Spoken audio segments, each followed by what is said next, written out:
नमो हरिहंताणं, नमो सिद्धाणं, नमो आयर्याणं, नमो वज्रायाणं, नमो लोये सर्वसाहुणं।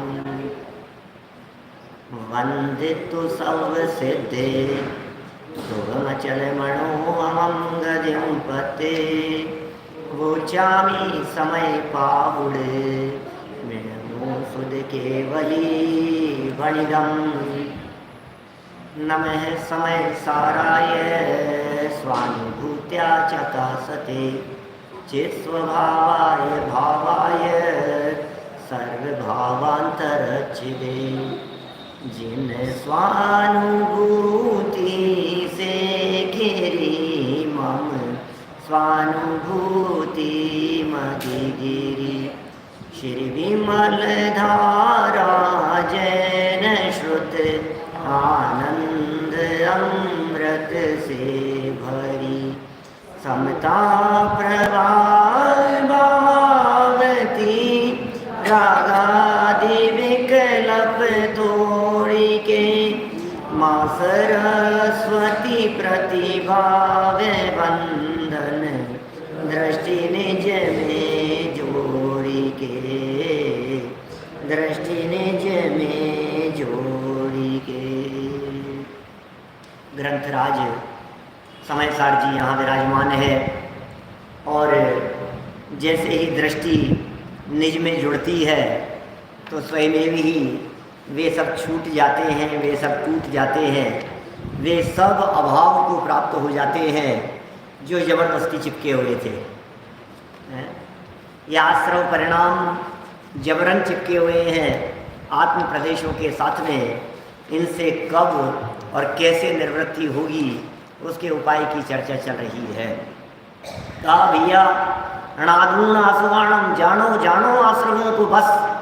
क्या इनको सिर्फ जानो, जानने मात्र से आश्रम का निरोध हो जाता है। ये क्या गजब बात कहते हैं आचार्य देव, ये कितनी दृढ़ता से चर्चा करते हैं। जानोगे तो काम हो जाएगा और नहीं जानोगे तो कुछ नहीं होगा। इसका मतलब सारा खेल जानने का ही है।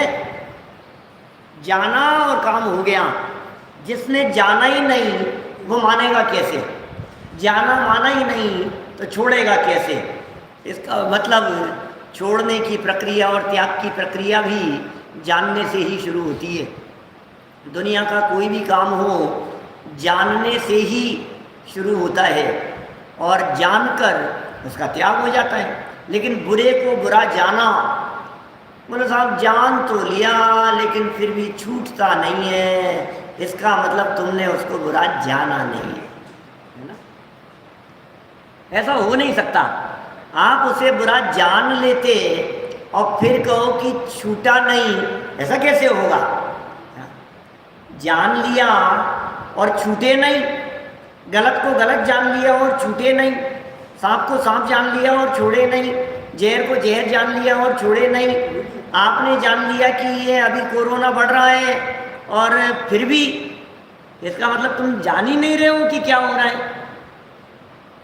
जब आपने जान लिया इससे मर रहे हैं, जब आपने जान लिया कि ये जानलेवा बीमारी है, जब आपने समझ लिया कि इससे ऐसा हो सकता है, जानने के बाद भी जान कर अनजान क्यों तुम बन गए।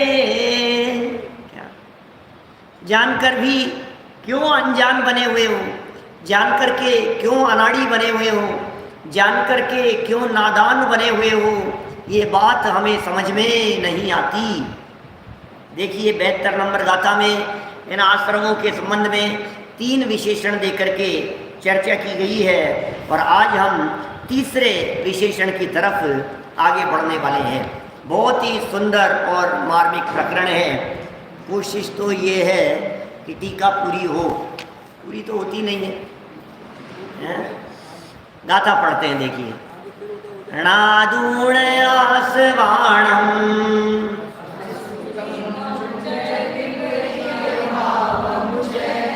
दुःखस् कारणं तिय तदोणियतिम कुणदी जीवो। नादून मतलब जानकर, आसवाणम मतलब आश्रमों को, अशुचित्तम माने उनकी अशुचिता को, विपरीय भावम मतलब विपरीत भावों को जानकर, और उनको विपरीत जान करके, विपरीत भाव वाला जान करके, चय माने होता है और, दुखस्य कारणम की है, दुख का कारण होने से, तदो उनसे, णियत्यम उणदी जीवो, णियत्यम निर्वृत्ति, तदो णियत्यम, तदो माने उनसे, णियत्यम निर्वृत्ति, कुणदी माने करता है, जीवो जीव, जीवो नियत्यम गुणदी, जीव निवृत्ति करता है, जीवो तदोनियत्यम गुणदी, जीव उनसे निवृत्ति करता है। तीन बातें जान करके पद्यानुवाद पढ़ते हैं, जरा देखिए। इन आश्रमों की अशुचिता विपरीतता को जान कर, आत्म करे उनसे निवर्तन, दुख कारण। ओ जानो जानो जानो, तीन बातें जानो। जरा देखिए, टीका की चर्चा चल रही थी। एक तरफ आश्रमों के संदर्भ में तीन विशेषण दिए और अमृत चंद्राचार्य देव ने उन तीनों विशेषणों के विरुद्ध, उन तीनों के सामने एक को खड़ा किया है, भगवान आत्मा। आत्मा नहीं, परमात्मा। आत्मा को सामने नहीं ला रहे हैं, परमात्मा को सामने ला करके खड़ा किया है। कौन है वो परमात्मा, कैसे है वो परमात्मा, जरा देखिए। पहली बात कही, ये आश्रम अशुचि है, कलुषित है। अरे काले परिणाम है, कालीमाएँ, कोयले जैसा है, क्या कहेंगे उसे, खराब है, बेकार है, बिगड़ा हुआ है, बुरा है, अशुचित्तम, अशुचि है, अपवित्र है। इन आश्रमों की अशुचिता को जान लो, इन आश्रमों की अपवित्रता को जान लो, इन आश्रमों की मलिनता को जान लो। अरे जब मलिन कहा जाता है तो व्यक्ति स्वयं ही उनसे बचने का प्रयास करता है। जब आपसे कह दिया अरे गंदगी है, रोड पर चलते चलते आपको कभी आपकी वाइफ कह, अरे देखो नीचे देखना, बच्चे को चलते हुए देख करके, अरे बेटा देख देख देख, अरे गंदगी क्या कर रहा है, अभी तो गंदा हो जाता ना पैर। जब अशुचि कहा जाता है, जब अपवित्र कहा जाता है, तो तुरंत यह जीव उनसे बचने का प्रयत्न करता है। इन आश्रमों को मलिन जानो, इन आश्रमों को अपवित्र जानो। जैसे ही इन आश्रमों को ये जीव अपवित्र जानेगा, वैसे ही इनसे बचने का प्रयत्न करेगा, करेगा ही करेगा। कौन से आश्रमों की अशुचिता की बात चल रही है, कौन से आश्रमों को अशुचि जानने की बात चल रही है? बोले सर्व आश्रमों को। कौन से मलिन है भाई साहब? कौन से आश्रम मलिन है? अशुभ आश्रम तो मलिन है ही, शुभ आश्रम भी मलिन है। अशुभ आश्रम तो अपवित्र है ही, शुभ आश्रम भी अपवित्र है। कौन जाने, कौन माने इन बातों को कि ये शुभ आश्रम भी अपवित्र कहे गए हैं? इन बातों को कौन माने? लगता है आपको अपवित्रता दिखती है कि नहीं? मलिनता लगती है? सब 29 भाव सब मलिन है। ये विशेषकर विकारी भावों की चर्चा चल रही है यहाँ पर। तो एक बात तो ये समझना, यहाँ इस टीका में जो प्रकरण कहा जा रहा है, इनमें सर्व प्रकार के भावों को मलिन कह करके पुकारा जा रहा है। इनमें पाप भाव तो मलिन है ही, पुण्य भावों को भी मलिन ही समझना। अरे साहब कैसी बात कर रहे हो आप, हैं? मलिन तो नहीं, ये बात तो ऐसे जचती नहीं है मेरे को। ये बात, पाप तो बुरा है, समझ में आ रही है, पाप तो मलिन है। हिंसा करना तो बुरा है, मैल है वो। गुस्सा करना तो अच्छा नहीं है, वो तो बुरा है, उससे तो छूटो, बचो। लेकिन अब अच्छे भाव, बचाने का भाव, रक्षा करने का भाव, भक्ति का भाव, पूजन का भाव, आराधना का भाव, इनको तो अशुचि तो मत कहो, कम से कम छी तो मत कहो। क्या ऐसा तो मत बोलो, ये जच नहीं रही है बात। अरे भाई आचार्य देव कह रहे हैं यहाँ तो स्वीकार कर ले भाई। आचार्य देव यहाँ बात को समझा रहे हैं तो समझ लें ये अशुचि है। क्यों? क्योंकि स्वाभाविक पवित्रता इन भावों में भी नहीं है, इसलिए अशुचि है। कुछ समय पहले इसी समयसार ग्रंथ की चर्चा करते समय, मैं समझता हूँ कोई हो गई होगी 4-6 महीने पुरानी बात, और ज़्यादा भी हो सकती है, पहले भी की थी चर्चा। मुझे एक बात बतलाइए, कपड़ों के ऊपर कोई गंदी चीज़ गिर जाए तब तो वो गंदगी है ही, कपड़े मलिन हो गए, लेकिन कोई अच्छी चीज़ गिरे है तो वो कपड़ों को मलिन करती है या नहीं? आप रास्ते में जाते हुए ऊपर से कबूतर ने बीट कर दी, वो तो गंदी है। किसी ने कचरा डाल दिया, वो तो गंदा है।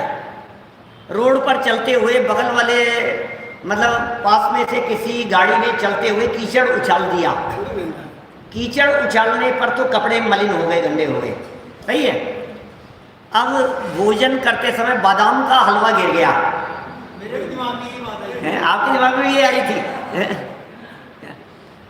बादाम का हलवा गिर गया, बोलो क्या हुआ?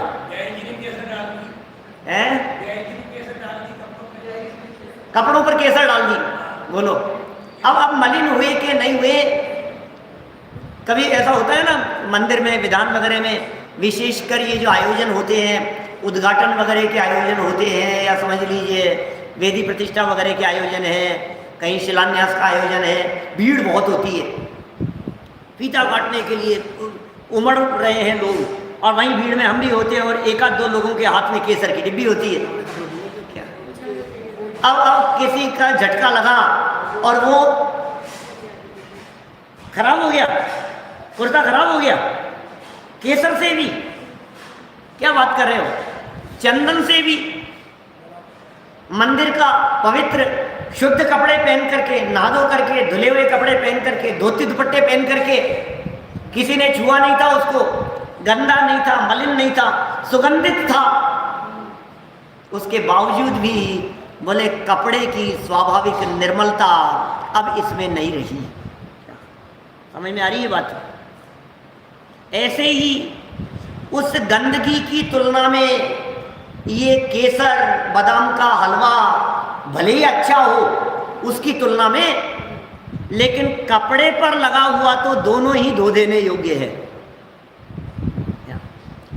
इसी तरह से यद्यपि पाप की तुलना में पुण्य शुभ रूप हो, पाप की तुलना में पुण्य को परस्पर तुलना करने पर, कंपैरिजन करने पर उसको भला कहा गया हो, जिनवाणी ने भी कहा गया हो, तथापि आत्मा की स्वाभाविक निर्मलता तो दोनों में नहीं है। जब आत्मा की स्वाभाविक निर्मलता की बात आएगी तो दोनों ही तरह के परिणाम मलिन करने वाले होने से धो देने योग्य हैं।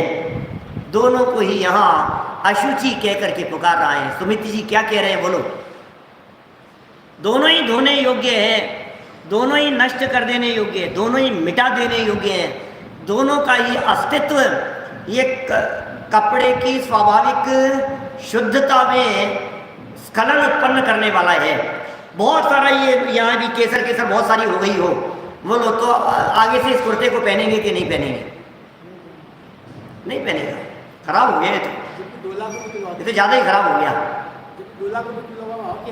जबकि केसर का 2 लाख रुपए किलो का भाव है। इतनी महंगी केसर इस कुर्ते पर लग गई है, ये कुर्ता कितना महंगा हो गया।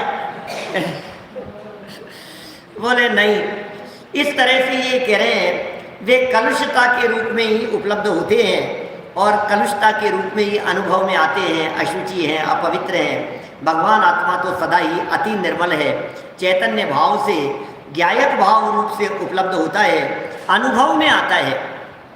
अतः अत्यंत शुचि ही है, परम पवित्र ही है, अत्यंत शुचि है ये भगवान आत्मा। ये आश्रमों के सामने आत्मा को क्यों खड़ा किया, ये बताओ। आश्रमों के सामने, आश्रमों के, क्योंकि विवरीय भावम लिखा ना आगे, अशुचित्तम च विवरीय भावम च, अशुचि भी हैं और विपरीत भाव वाले, तो बोले संवर से विपरीत भाव वाले होते हैं। ऐसा अनुशीलन में दादा ने प्रकरण उठाया, समय सार अनुशीलन में दादा ने कहा कि यहाँ विपरीत भाव में संवर को क्यों नहीं अगेंस्ट पार्टी में सामने खड़ा किया, संवर की चर्चा करनी चाहिए थी। संवर से विपरीत भाव वाले हैं आश्रव, और आश्रम से विपरीत होता है संवर। तो बोले नहीं, प्रकरण यहाँ आत्मा से वेद विज्ञान का चल रहा है। 69 नंबर गाथा से 69, 70, 71 इन गाथाओं में आत्मा और आश्रमों में भेद नहीं जानने वाले की चर्चा चल रही थी। आत्मा और आश्रमों में भेद जानने की प्रेरणा दी जा रही थी, इसलिए आत्मा को ही सामने खड़ा किया गया है। चलिए दूसरे विशेषण की भी चर्चा कल हमने काफ़ी विस्तार से आपके बीच में की थी। जड़ स्वभावी होने से, कौन? ये आश्रम, पेज नंबर 141 पर बीच वाला पैराग्राफ है। जड़ स्वभावी होने से आश्रम भाव दूसरों के द्वारा जानने योग्य हैं। जड़ है, जानने योग्य तो है, जान नहीं सकते। आश्रम में ये ताकत नहीं है, क्रोधादि में ये ताकत नहीं है कि वो दूसरे को जान सके, ये ताकत क्रोधादि में नहीं है। इसलिए वे चैतन्य से अन्य स्वभाव वाले हैं। क्या? चैतन्य से अन्य स्वभाव वाले हैं, विपरीत स्वभाव वाले हैं, ये आश्रम भाव। और भगवान आत्मा तो नित्य विज्ञान घन स्वभाव वाला, ऊपर शब्द दिया था सदा ही अति निर्मल, ऊपर वाले पैराग्राफ में सदा ही अति निर्मल। भगवान आत्मा तो सदा ही, वहाँ सदा शब्द कह दिया या नित्य कह दिया। भगवान आत्मा तो दूसरी बार भगवान आत्मा शब्द का प्रयोग कर रहे हैं। आत्मा के लिए भगवान विशेषण क्या करते हैं आचार्य देव, ये आत्मा के लिए भगवान कह करके पुकार रहे हैं। तुम आत्मा को आत्मा मत समझो, तुम आत्मा को परमात्मा समझो। कौन मिलेगा ऐसी बात करने वाला? आत्मा को आत्मा मत समझो, तुम आत्मा नहीं हो, तुम परमात्मा हो, तुम भगवान हो। इस देह देवालय में एक आत्मा जो विराजमान है वो आत्मा नहीं, वो परमात्मा है। परमात्मा बनने की शक्ति है, ये नहीं कह रहे हैं, परमात्मा ही है ये कह रहे हैं। आत्मा नहीं बाबूजी, ये परमात्मा ही है, ऐसा कहकर के पुकार रहे हैं। अपने आप को परमात्मा से कम मानना यह अपराध है, ऐसा कहा है दिनवाणी में।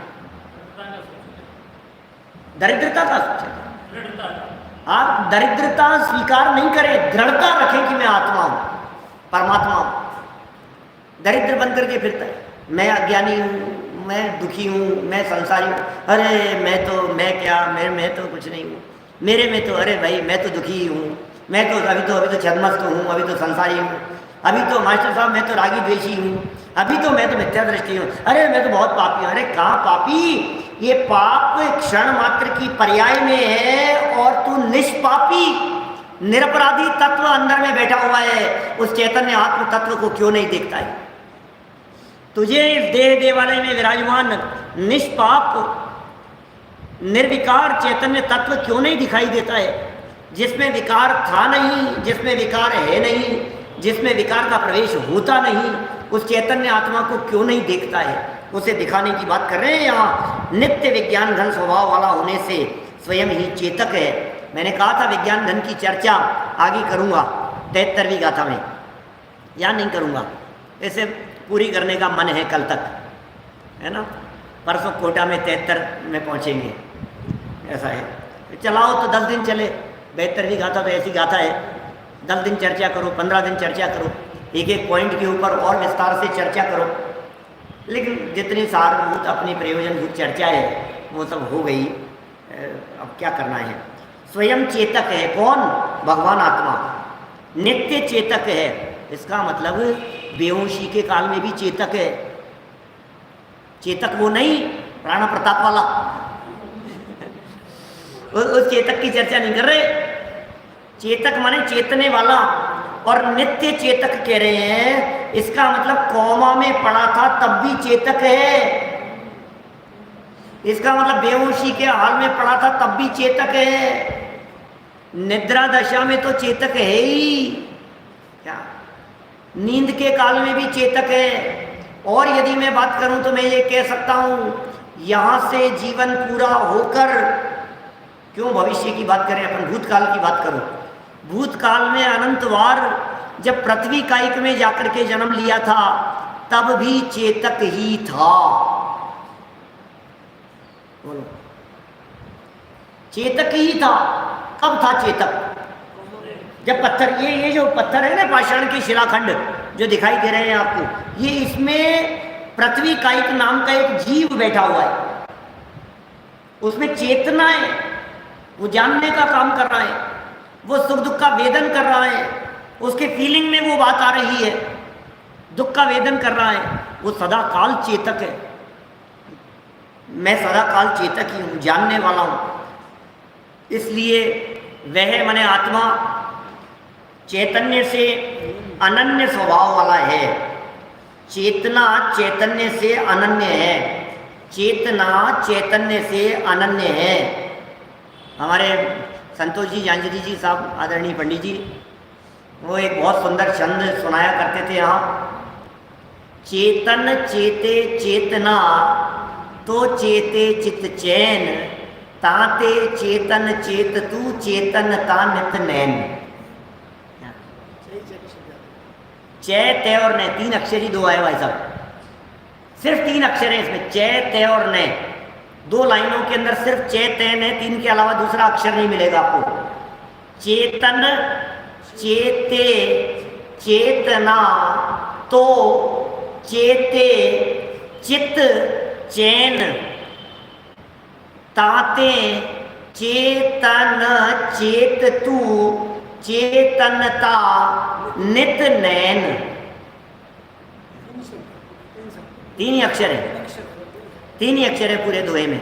अर्थ समझ में आया क्या भरत भाई? क्या लिख रहे हैं?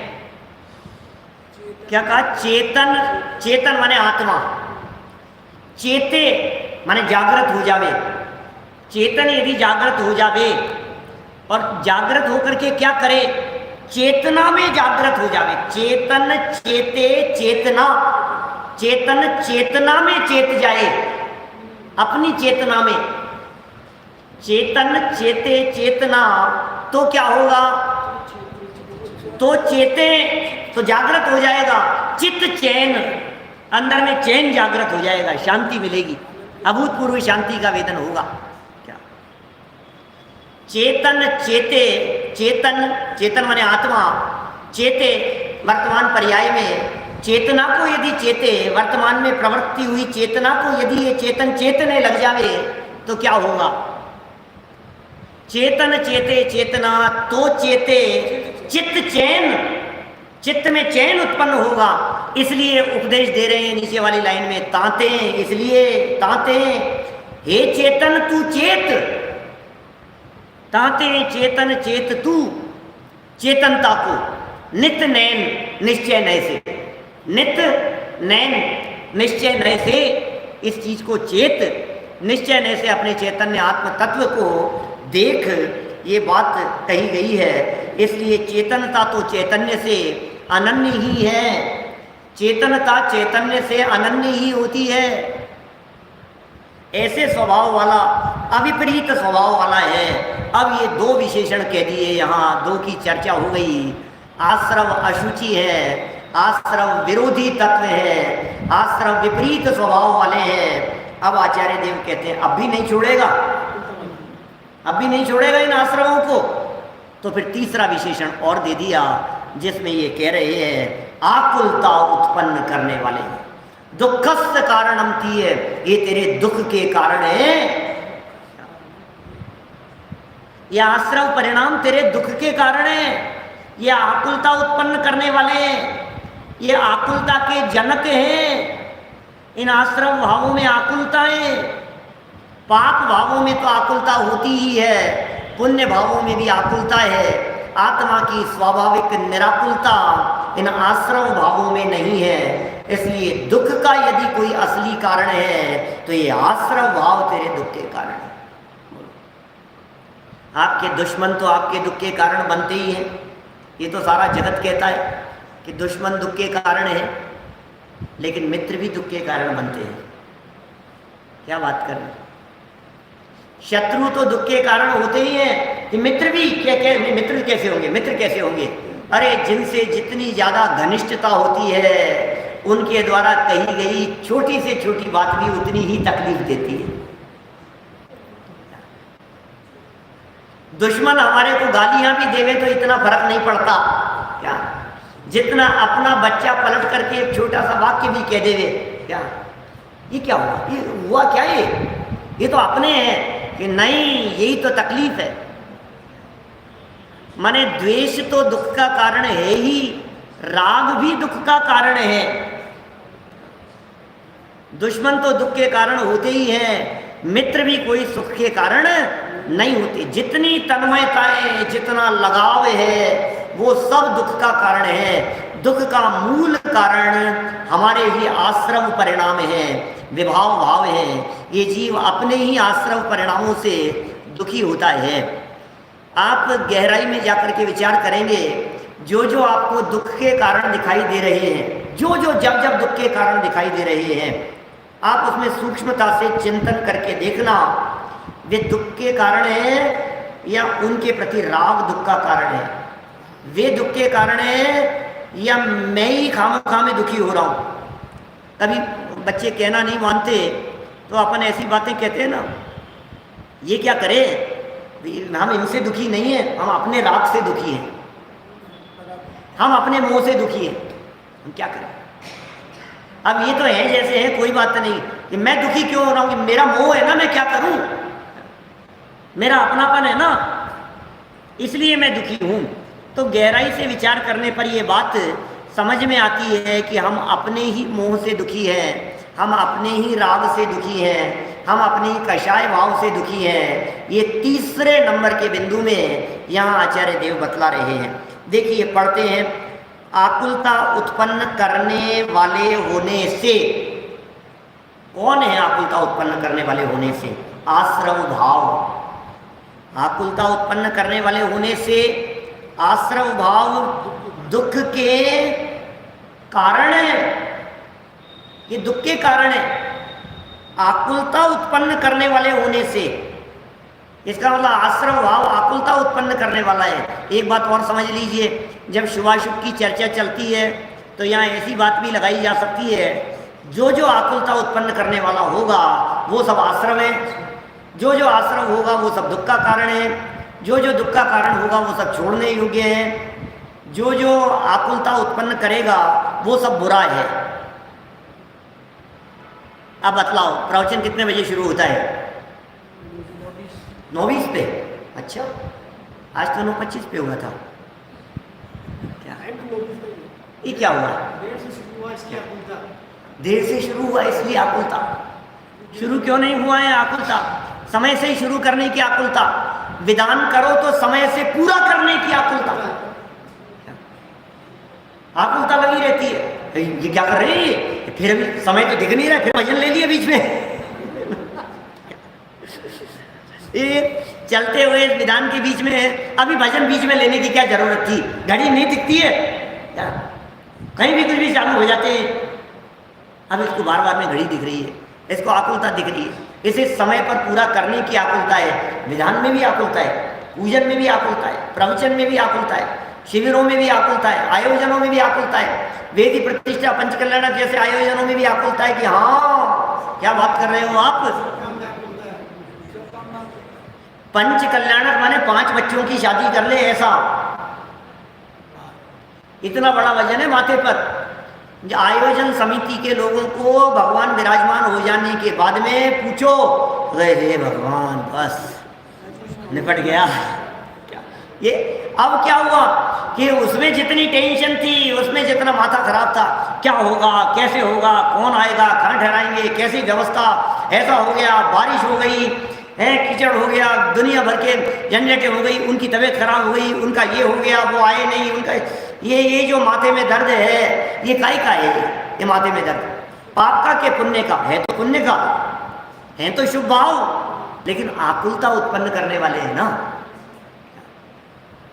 सर्व प्रकार के आश्रमों को आकुलता का जन्मदाता यहाँ कहा जा रहा है, और दुख का कारण कह करके बोले इनमें चिपकने की जरूरत नहीं है, इन भावों से चेंटने की जरूरत नहीं है, ये आश्रम भाव है। और सच कहें तो ये वो विरोधी तत्व है जो पाप के साथ में जुड़वा संबंध रखने वाले हैं। पुण्य और पाप का जोड़ा है भाई साहब। ऐसा नहीं हो सकता है कि आप पाप तो छोड़ दो और पुण्य पुण्य रख लो। आपने पुण्य पुण्य रखा ना, थोड़ी देर बाद में पाप आकर के दबोच लेगा। ऐसा भी होता है, पुण्य और पाप सगे भाई।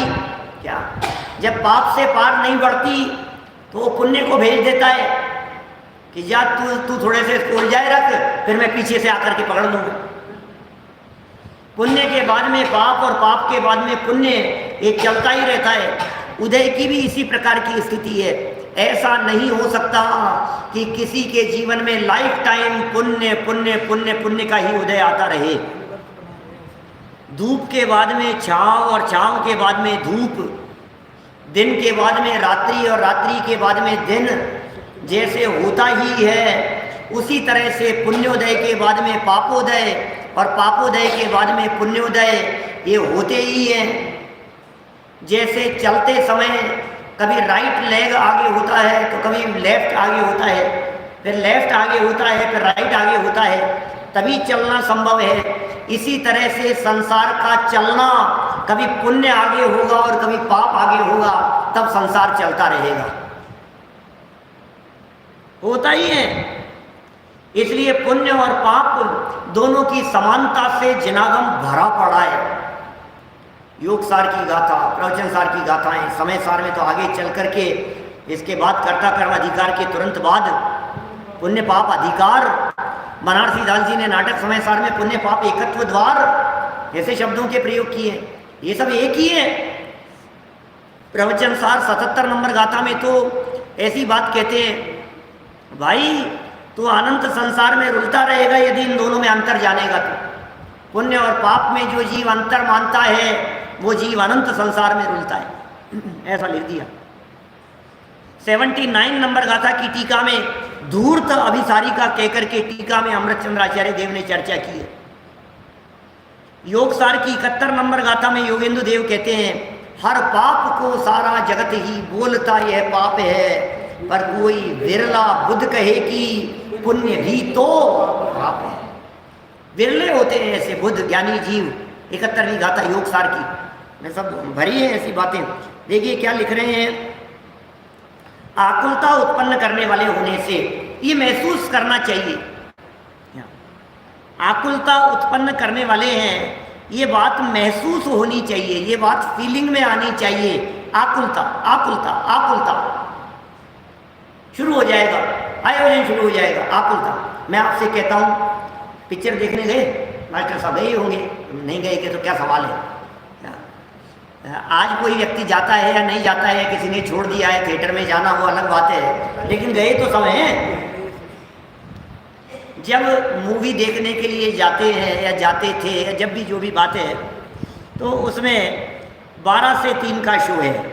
12 से 3, 3 से 6 ऐसे चला करते थे। अब तो आइनॉक्स में तो ये तो सब बदल ही गए सारे, टाइम ही नहीं रहे कुछ भी। अब तो किसी भी समय कोई भी शो चल जाता है। तो 3 से 6 का शो है मान लो, तो अब 3 बजे पहुंचना है आपको, तो आकुलता होती है कि नहीं 3 बजे पहुंचने की। मूवी देखने जाने में 3 बजे, क्योंकि वही एक ऐसी जगह है जिस जगह पे टाइम पे पहुंचता है। क्या ट्रेन पे भी टाइम पे पहुंचता है, ट्रेन फ्लाइट हो या मूवी हो, छूट रही है ना, वो छूट जाएगी। और बाकी तो फिर वहाँ इंडियन टाइम नहीं लगता है मूवी देखने जाते समय। क्या 3 का तो टाइम ही दिया है तो 3:30 पौने 4 तक पहुंचेंगे। वहाँ नहीं लागू होती है ये बात। मेरा ये कहना है कि जैसी आकुलता का परिणाम मूवी देखने जाते समय होता है, दिल पर हाथ रख करके कहना, प्रवचन सुनने के लिए आते समय जो आकुलता का परिणाम, आकुलता तो वैसी है ना जो आपने भाग दौड़ मचा दी घर पर। बोलो, अब वो पाप के लिए थी, ये पुण्य के लिए है, ये जो थी वो अलग मैटर है क्या, दैट इज डिफरेंट मैटर। अब अभी ये कहना है मुझे तो यहाँ आकुलता देखो जरा, वो आकुलता बराबर है या नहीं है? वो परिणामों में आकुलता तो एक जैसी है ना। मैं यदि इस तरह की समानता की बात करूं तो मैं ये कह सकता हूं, एक गरीब व्यक्ति के पेट में दर्द, गरीब व्यक्ति था उसके पेट में दर्द, और एक संपन्न व्यक्ति सेठ जी के पेट में दर्द, दोनों के पेट में दर्द के वेदन में क्या फर्क है ये बताओ? हैं? पेट के दर्द में क्या फर्क है? अरे क्या बात कर रहे हो साहब, ये तो करोड़पति अरबपति सेठ जी हैं, इनके भी पेट में दर्द, और वैसा ही पेट में दर्द जैसा उस गरीब व्यक्ति के था। क्या बात कर रहे हो आप, दोनों को मिला रहे हो? अरे मिला रहे होगा क्या सवाल है, दर्द से मिला रहे हैं। दर्द की दृष्टि से तो एक ही बात है। कोई गरीब व्यक्ति फुटपाथ पर रहने वाला, रोटी नहीं मिलने पर उसको जो तकलीफ हो रही है, भूख की वेदनाएं हैं, और एक सेठ जी फ्लाइट कहीं किसी जगह पर जंग कहीं उतारनी पड़ी समुद्र में और उन्हें भोजन नहीं मिला, क्या दोनों की भूख की वेदना में क्या फर्क है? भूख की वेदना तो वेदना ही है ना, मनुष्योचित परिस्थिति तो दोनों की एक जैसी होगी। यहाँ तो आकुलता की चर्चा चल रही है, जहाँ आकुलता है वो तो दोनों जगह एक जैसी है, चाहे पाप प्रवृत्तियों की आकुलता हो चाहे पुण्य प्रवृत्तियों की आकुलता हो, दोनों में आकुलता समान है। इसलिए आकुलता उत्पन्न करने वाले होने से, बेहतर गाथा चल रही है, आकुलता उत्पन्न करने वाले होने से कौन? आश्रव भाव। कैसे हैं आकुलता उत्पन्न करने वाले? अब आपको आकुलता दिखती नहीं, आपको लगता ही नहीं कि इसमें भी आकुलता है। भैया ये जनवाणी का मार्ग तो निराकुलता का मार्ग है। इस निराकुलता के मार्ग में यदि आप आकुलता आकुलता देखेंगे तो खेत किन्नर दुखी हुए बिना नहीं रहेंगे। आकुलता नहीं होनी चाहिए, माथे पे वजन नहीं होना चाहिए, टेंशन नहीं होनी चाहिए, घबराहट नहीं होनी चाहिए। ये आकुलित भयो क्यों हुआ? आकुलित दौलत राम जी ने क्या लिखा? अज्ञानधारी। आकुलित क्यों हुआ सुबोध जी? अज्ञान की वजह से। इसका मतलब मंदिर आते समय जो आकुलता हो रही थी वो आकुलता तो अज्ञान की वजह से हुई है। वो आकुलता किसकी वजह से? आकुलित भयो क्यों? अज्ञान। अज्ञान की वजह से आकुलता है। अज्ञान विधाता है इनका, अज्ञान है इनका विधाता, जन्मदाता। देखिए ये आश्रव दुख के कारण है, और भगवान आत्मा, आत्मा के पहले भगवान विशेषण गजब का ही प्रयोग है। ये भगवान आत्मा ये कैसा है? ये तो नित्य ही अनाकुल स्वभाव वाला होने से, ये भगवान आत्मा आकुल स्वभाव वाला नहीं है, इसमें आकुलता का नामो निशान नहीं है। ये भगवान आत्मा तो नित्य ही निराकुल स्वभाव वाला नहीं कह रहे, निराकुलता की भी बात नहीं कह रहे, अनाकुल कह रहे हैं। What is the difference between आकुलता, ये निराकुलता एंड अनाकुलता? बोलो। निराकुलता माने आकुलता निकल गई है जिसमें से, वो निराकुलता। ये निराकुल नहीं है, ये अनाकुल है। अनाकुल शब्द बहुत अच्छा है, किसी को नाम रखना हो अपने बच्चों के लिए तो अनाकुल, अच्युतकांत के भाई का नाम है अनाकुल है। कितना कितना लगता है अनाकुल, क्या ये शब्द ही ऐसा, अनाकुल सुनते कितना अच्छा लगता है। अनाकुल स्वभाव अनाकुल है। अरे ये अनाकुल त्रिकाल स्वभाव है। भगवान आत्मा सदा काल अनाकुल है। क्या आकुलता का उसमें प्रवेश नहीं, आकुलता थी नहीं, आकुलता है नहीं, आकुलता होगी नहीं। क्या ये अनाकुल? और निराकुल माने, निराकुलता पर्याय में होती है, अनाकुलता स्वभाव में है। स्वभाव में अनाकुलता है, पर्याय में निराकुलता है। लेकिन यदि यहाँ निराकुलता के साथ में स्वभाव भी दिया है, इसलिए निराकुल शब्द भी यदि होता तो भी चूंकि स्वभाव लगा दिया ना, तो वो निराकुल स्वभाव माने अनाकुलता। क्या कहा? वापस बोलता हूं, क्योंकि जब स्वभाव शब्द का प्रयोग कर दिया ना साथ में, निराकुल स्वभाव कह दिया, मान लो किसी जगह पर ऐसा बोल देवे कि निराकुल स्वभाव, तो वहाँ निराकुल स्वभाव का अर्थ अनाकुलता के अर्थ में ही समझना। यहाँ तो स्पष्ट ही अनाकुल शब्द का प्रयोग कर दिया है। नित्य ही अनाकुल स्वभाव वाला होने से किसी का कार्य नहीं है, अनाकुल है। किसी का कारण नहीं होने से दुख का कारण है। ये भगवान आत्मा किसी का कार्य भी नहीं है और भगवान आत्मा किसी का कारण भी नहीं है। अकार्य कारणत्व नाम की शक्ति, 14वीं शक्ति अकार्य कारणत्व। अकार्य कारणत्व, परिणाम में परिणामकत्व और त्यागोपादान शून्यत्व, 14वीं शक्ति अकार्य कारणत्व। न किसी से उत्पन्न हुआ है, न किसी को उत्पन्न करता है, न किसी का कारण बनता है और न इसके होने में कोई दूसरा कारण है। अकार्य कारण है। अभी लेकिन एक बहुत गजब का प्रयोग किया यहाँ अमृत चंद्राचार्य देव ने। ये कह रहे हैं किसी का कार्य और कारण न होने से दुख का कारण है, किसी का कार्य कारण नहीं होने से दुख का कारण है। जिनेंद्र जी, किसी का कार्य कारण नहीं होने से दुख का कारण है।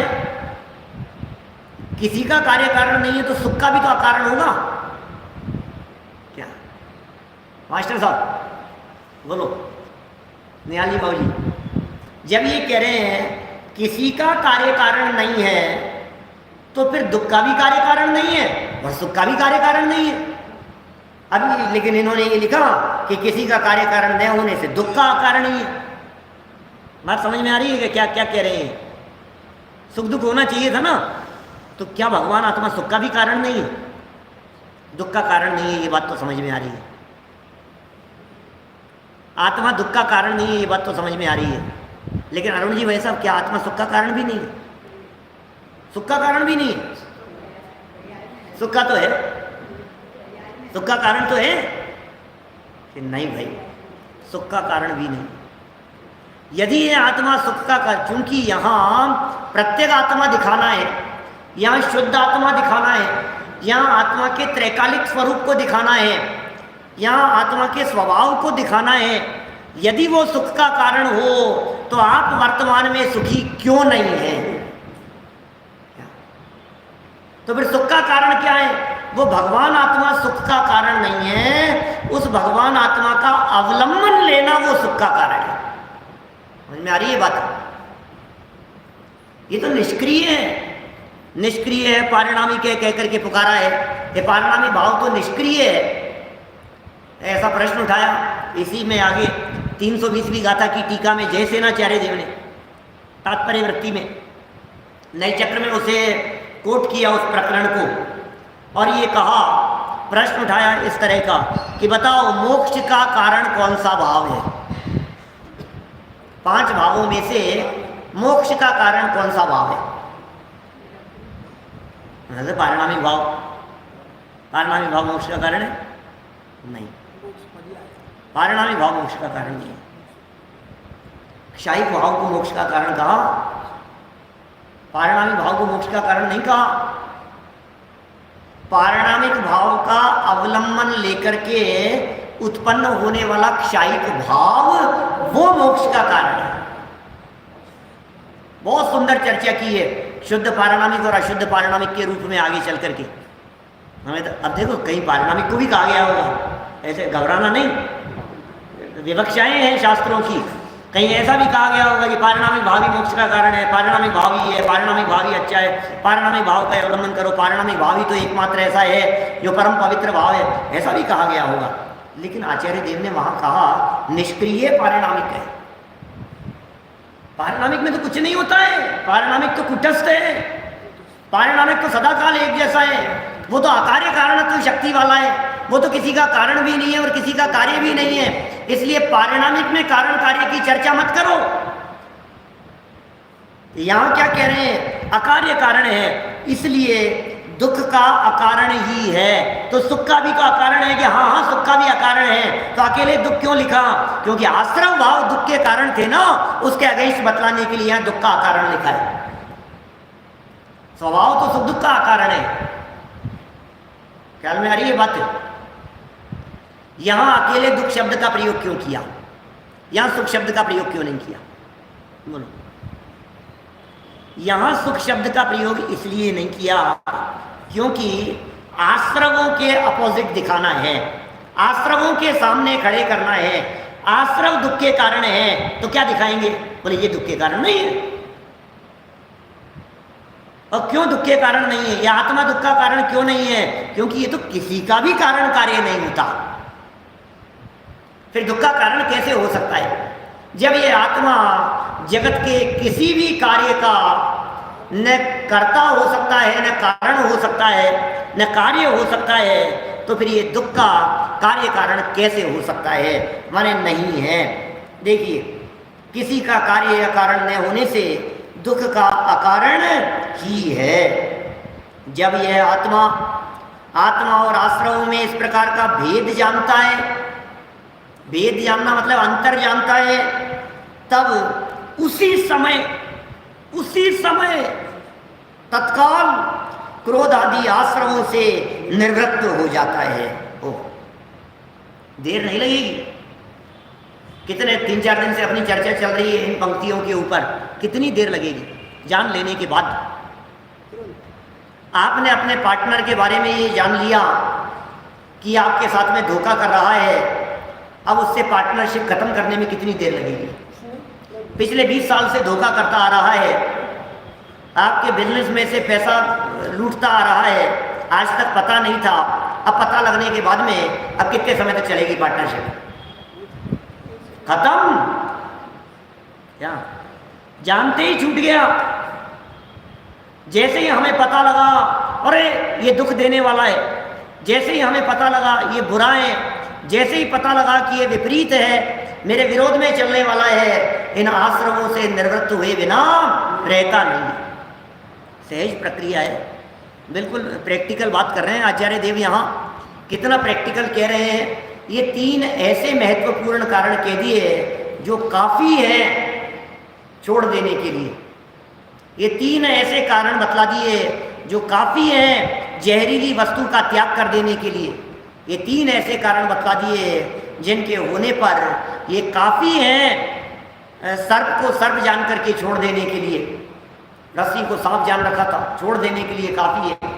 अरे इस दूध में छिपकली गिर गई थी, सिर्फ काफ़ी है ये जान लेने के लिए ये तो बुरा है, मार देगा, मार देने वाला है, विपरीत स्वभाव वाला है, दुख का कारण है, बीमार हो जाऊंगा मैं, जहर चढ़ जाएगा, काफ़ी है त्याग देने के लिए।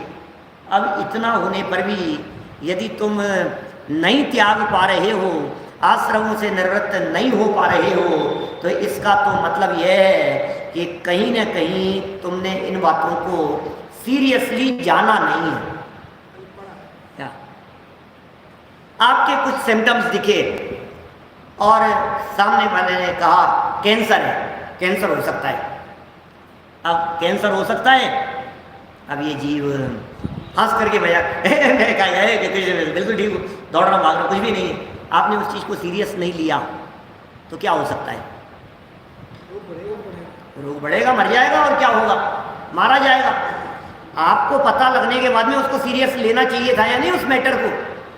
देखिए यहाँ आदेश दे रहे हैं हमारे को, उसी समय क्रोधादि आश्रमों से निवृत्त हो जाता है, क्योंकि उनसे निवृत्त हुए बिना आत्मा और आश्रमों के पारमार्थिक भेद ज्ञान की सिद्धि ही नहीं होती है।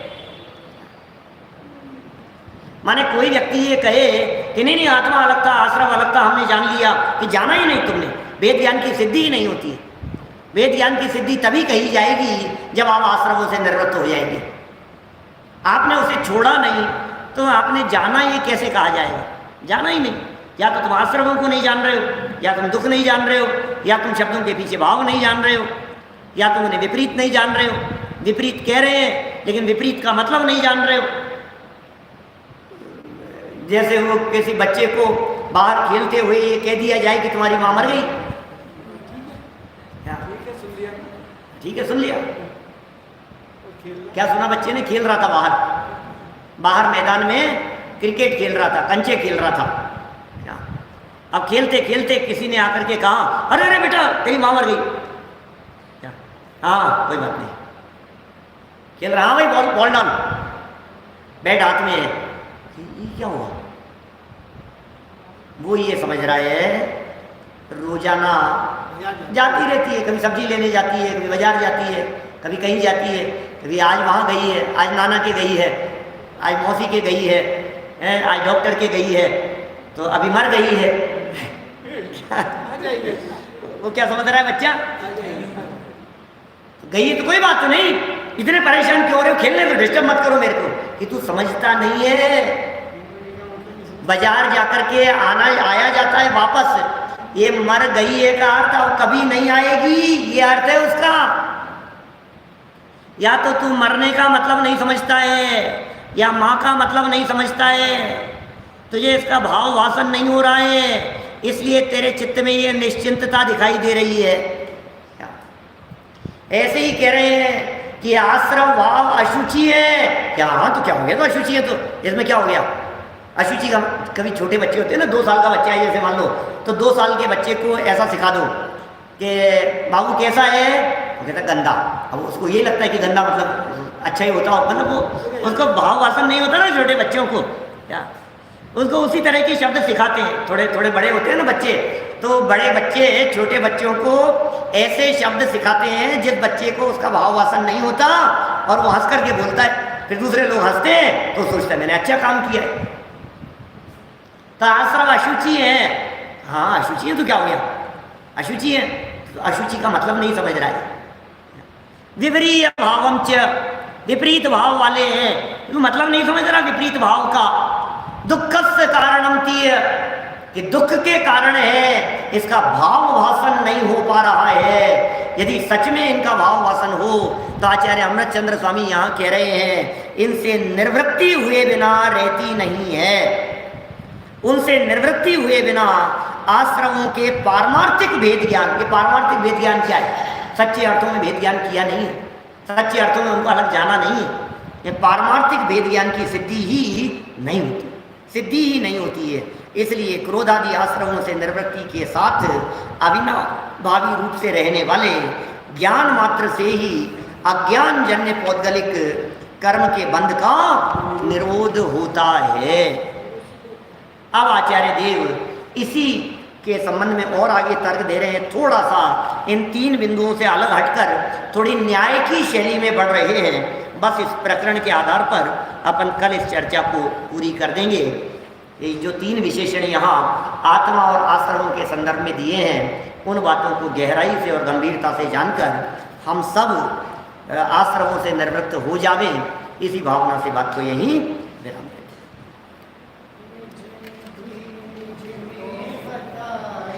यह अनंत उपकारे उसके लिए जिन वाणी माँ को वंदना शत बार है।